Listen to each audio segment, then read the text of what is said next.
नमस्कार दोस्तों, मैं Rajat, faculty at government polytechnic Badaun.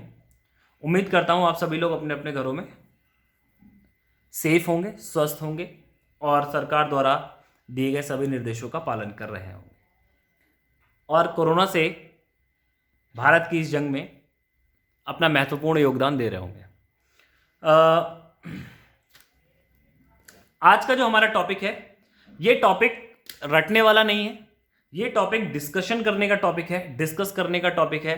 ठीक है, अगर ये क्लास होती तो इसको जो है से फेस टू फेस हम लोग डिस्कस करते हैं, लेकिन अब कोरोना की वजह से हम लोग को जो है इसको ऑनलाइन डिस्कस करना पड़ रहा है। इसमें जो भी आपके क्वेश्चन क्वेरी हैं वो आप कमेंट में नीचे लिख करके दे सकते हैं। ठीक है, अगर भारत में प्रौद्योगिकी के जो आज का जो टॉपिक है वो भारत में प्रौद्योगिकी के विकास का इतिहास। ठीक है, भारत में प्रौद्योगिकी के विकास का इतिहास, यानी भारत में जो टेक्नोलॉजी है, ठीक है, टेक्नोलॉजी के विकास का क्या इतिहास है, हम लोग टेक्नोलॉजी कहाँ से यूज करते हैं। ठीक है, हम लोग कितने कब से यहाँ अपने भारत में टेक्नोलॉजी का यूज कर रहे हैं। ठीक है, इस क्वेश्चन में इस तरीके से पूछा गया है, तो ये डिस्कस करने का टॉपिक है। ठीक है, अगर हम बात करें भारत में जो प्रौद्योगिकी है वो हमारे यहाँ तो पूरा का पूरा काल ही पढ़ा जाता है ना।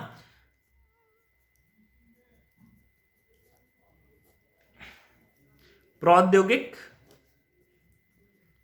काल, तो भारत में प्रौद्योगिकी जो है वो प्रौद्योगिक काल से ही शुरू की जाती है, यहीं से हमारे यहाँ प्रौद्योगिकी शुरू हो गई है। प्रौद्योगिकी का मतलब है टेक्नोलॉजी। टेक्नोलॉजी और साइंस में आप बेसिक अंतर समझिए बच्चों। टेक्नोलॉजी और साइंस लोगों को लगभग एक जैसा ही लगता है कि टेक्नोलॉजी और साइंस में क्या अंतर है, लेकिन टेक्नोलॉजी और साइंस में अंतर है। ठीक है, टेक्नोलॉजी जो है साइंस का अगर एप्लीकेशन करते हैं, यानी साइंस अगर आपने पढ़ी है और साइंस को पढ़ने के बाद में उसका प्रयोग आप एप्लीकेशन में कहीं कर रहे हैं, यानी उसका प्रयोग करके आप कुछ बना रहे हैं या फिर आप उससे कुछ प्रोड्यूस कर रहे हैं, तो वो क्या होगा, टेक्नोलॉजी होगी। यानी साइंस और टेक्नोलॉजी में उतना ही अंतर है जितना थ्योरी और प्रैक्टिकल में है। ठीक है, तो बात करते हैं प्रौद्योगिकी, तो साइंस से रिलेटेड जो भी हम लोग इम्प्लीमेंटेशन करते थे वो अब से नहीं, हम प्रौद्योगिक काल से ही अपने यहाँ साइंस और टेक्नोलॉजी का प्रयोग करते थे। ठीक है, इसके बाद में हमने देखा है कि हमारी जो सिंधु घाटी की सभ्यता है उसमें वेल ड्रेनेज सिस्टम और ये सारी चीज़ें थी।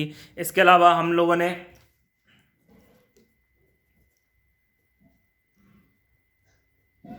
सिंधु घाटी की सभ्यता है ना, सिंधु घाटी की सभ्यता में काफ़ी कुछ जो है वैज्ञानिक तरीके की चीज़ें और मशीनों के बारे में पता चला, जबकि उस समय धातु नहीं थी, है ना। धातु के ना होते हुए भी वो लोग पत्थर से जो है बढ़िया करके नक्काशी करके या मशीन्स और इंस्ट्रूमेंट्स को वो लोग बनाते थे, है ना। इसके अलावा फिर हमारे यहाँ धीरे धीरे धीरे धीरे चीज़ें बढ़ना शुरू हुई और आगे तक धीरे धीरे हम लोगों ने चरखा बनाया कपड़े बुनने के लिए, और ये सारी चीज़ें जो हैं हम लोगों ने बनाई। तो ये सारा जो टॉपिक है, इस टॉपिक को आप लोग जो है खुद करिएगा। ठीक है, इससे रिलेटेड अगर कोई क्वेरीज हैं तो वो आप पूछ सकते हैं। हमारे यहाँ जो काल शुरू होता है प्रौद्योगिक काल, जो प्रौद्योगिकी है वो कहाँ प्रौद्योगिक काल से शुरू होती है ना। तो इसको जो है आप लोग है खुद देखिएगा।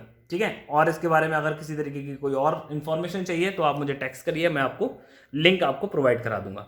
ठीक है, मिलते हैं अगले लेक्चर में, तब तक के लिए धन्यवाद।